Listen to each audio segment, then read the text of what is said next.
ரெண்டு கைகளை மேல உயர்த்தி, இனி என்னாலும் இப்படி இராது, இனி என்னாலும் இப்படி இராது. ஜெபிக்க ஜெபிக்க அந்த மகிமை சொல்லுங்க. ஆண்டவரை பார்த்து சத்தமா நான் விசுவாசிக்கிறேன் ஆண்டவரேன்னு சொல்லுங்க. ஹல்லேலூயா.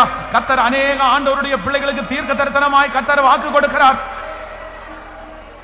இது என்னாலும் இப்படி இராது, இது என்னாலும் இப்படி இராது, இது என்னைக்கும் இப்படி இருக்க போவது இல்ல. ஆண்டவருடைய பிள்ளையே, இந்த சூழ்நிலை மாறும். இந்த சூழ்நிலையை மாற்றுகிற ஒருத்தர் உங்களோடு கூட இருக்கிறார். இல்ல இல்ல இல்ல, இது மாறும், இது கடந்து போகும். கர்த்தர் கைய பிடிக்கிறாரு, கர்த்தர் கைய பிடிச்சு கடலை கர்த்தர் கடக்க பண்றாரு. இல்ல, உங்க அப்பாவுக்கு தொடர்ந்து இருக்கலாம், அம்மாவுக்கு தொடர்ந்து இருக்கலாம், ஆனா ஏசப்பா இன்னைக்கு வாக்கு கொடுக்கிறார், நீ கலங்காத, இது என்னைக்கும் இப்படி இருக்க போவது இல்ல. சோத்திரம் ஐயா.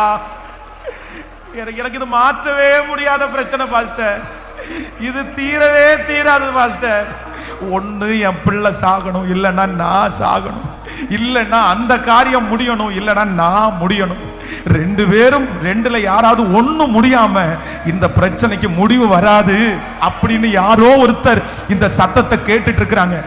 இதுதான் பாஸ்டர் முடிவு. ஒண்ணு அது முடியணும், இல்லைன்னா நான் முடியணும், இல்லைன்னா இது தொடர்ந்துட்டு தான் பாஸ்டர் இருக்கும். ஆனா ஏசப்பா மட்டும் உங்க கையை பிடிச்சு வாக்கு கொடுக்கிறாரு, இல்ல மகளே, இல்ல மகனே, இது என்னாலும் இப்படி இராது.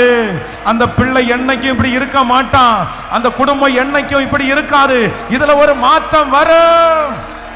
நம்புறவங்க ஸ்தோத்திரம், ஸ்தோத்திரம், ஸ்தோத்திரம், ஸ்தோத்திரம். ஹல்லேலூயா.